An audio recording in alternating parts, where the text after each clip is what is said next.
Hey man, I'm over at LinkedIn in San Francisco and finally found time to bang out your video. I assume you've been able to practice without it. Sorry for the delay. Um, I was gonna just attach my video called How to Hold the Guitar, but it seems like we're gonna have to revisit those things anyway. So if you want to, that's on my YouTube channel, in the playlist favorites. But what we talked about was, as opposed to holding the guitar where we start with it's leaned back like this and then too far down here, with my arm out in front of the instrument. That's the situation you found yourself in, like so many people. So the correction was, to not angle the guitar like this, but actually have it in the contours of your leg, about an inch off your body, leaned back against it. And the main way we're studying it, we want it to sit with the fretboard up here, not down there. So again, where it might fall off to the right. By swinging our arm around it, where I can do this, and having my humerus just chilling on it, which was, if I had really, really effing good posture, it would be like this. I think that's kind of what you were running into, and you just sort of have to hunch over your guitar a bit if it didn't seem like you were going to. That seems to be what we have, but that gives us this, my arms, not at this angle, but at this angle, like, not somewhere between here and here. And yeah, this is in the crook of my arm, and that gets me in position to be able to play fingerstyle or whatever. But more than anything, that's the way I'm studying the instrument is with this arm mostly, and then it's leaning back against my body also.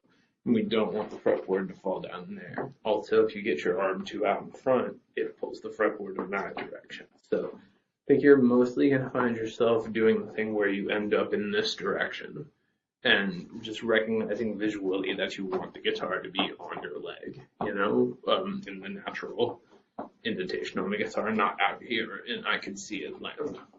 And some symptoms of having held it, so, pause your video, just work on that, play some basic stuff that's easy for you. But some of the symptoms of that were, here's me playing like that, and I'm in this position where playing bar chords, my thumb sort of had to be up too high. So when we're playing bar chords, our thumb is dead center like that, and I'm more out in front of the instrument as a result of being in this position, rather than this position where our hand kind of all bunches up, and naturally my thumb goes up higher, So if you're having trouble getting into that position, you can put all four of your fingers on the bass string, each occupying one fret, and where it doesn't feel like a reach, you'll really, get out there in front of it, and that would be almost impossible in the other position where it would feel like a reach. And from there you can play your bar chords, no problem. Cool. And I think most of the other concepts we went over were derivative of that in some way. We were talking about bar chord shapes. I know we talked about playing Purple Haze. We also talked quite a bit about the range of motion we actually use when we strum, which as opposed to this clunky, it's all happening right here. And let's move away from that song. The riff at the beginning, or rather, excuse me, is a really hard, like, syncopated rhythm. So just doing something like I'm playing G and D. And yeah, if I did that just in this space, it would sound like. So yeah, it's a wider range of motion. That allows us to get one fluid motion right. So, maybe pick a chord like E minor, that's really easy, and just go single bounce drums, where it is just that, oops, I missed is a good mistake mentality. Like you're gonna just whiff sometimes, but we're looking to barely graze the strings with the pick. And I'll remind you at this point to hold the guitar correctly, since we've shifted our focus to other things. Yeah, and playing the rhythm down, up, down, up, down, up, after a bunch of downs would be beneficial. And I believe that is those are more or less the things we keyed on. But we also talked about learning note names and how, if we just were like G and C, A and E, A and D rather, and just made it into a geography test where you just get yourself a randomized quiz on those note names, you're gonna remember what those 4 dots are called really fast. So for some reason, people tend to overly intellectualize that concept and like turn it into a deductive reasoning thing where it's like, oh, I'll be able to figure out this is A because this was G, when it's really the same amount of thought as me saying this is called pick, you know, when in theory, if you were like ESL or something. But yeah, you know, if we go, so if that's the section, you know, do it backwards. Make sure you start on the 5th string, whatever it does to really sink in. D and A, C and G, A and C. Cool. And then add the 7th fret, which is B, E, B, E.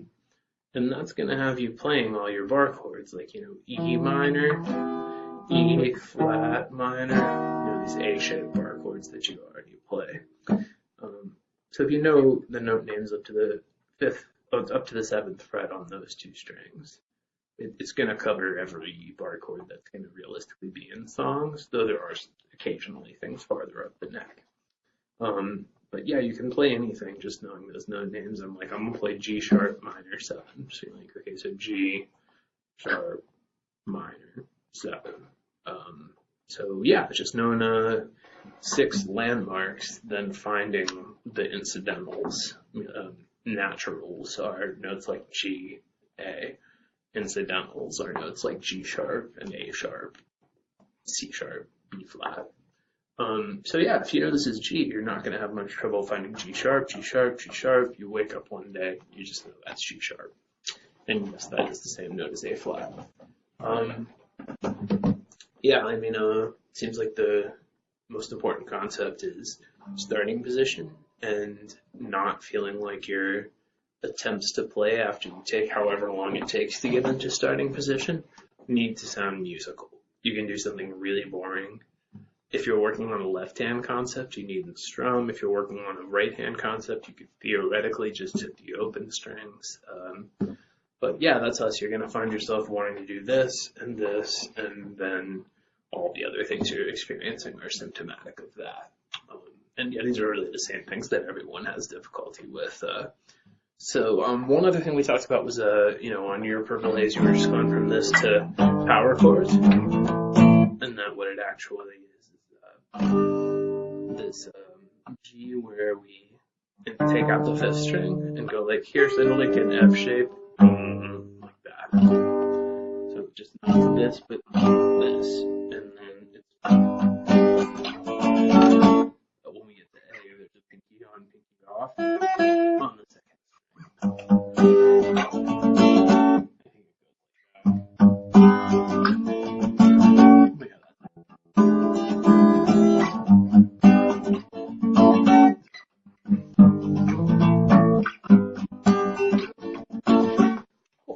I would recommend doing it more slowly, or maybe not at all. There's going to be a lot of songs where something like that happens, and you can maybe just play Purple Haze the way you always did. Also, remind me the suggestion for next time if that's a song you really like playing. We do the intro because it's going to turn out it's really easy. Maybe easier than playing the rhythm part. Just going like. It's really pretty playable. It's one of the most playable songs he's got. Alright, bro, I will see you next time. You know, if there's anything else I can do, I will send this over to you now.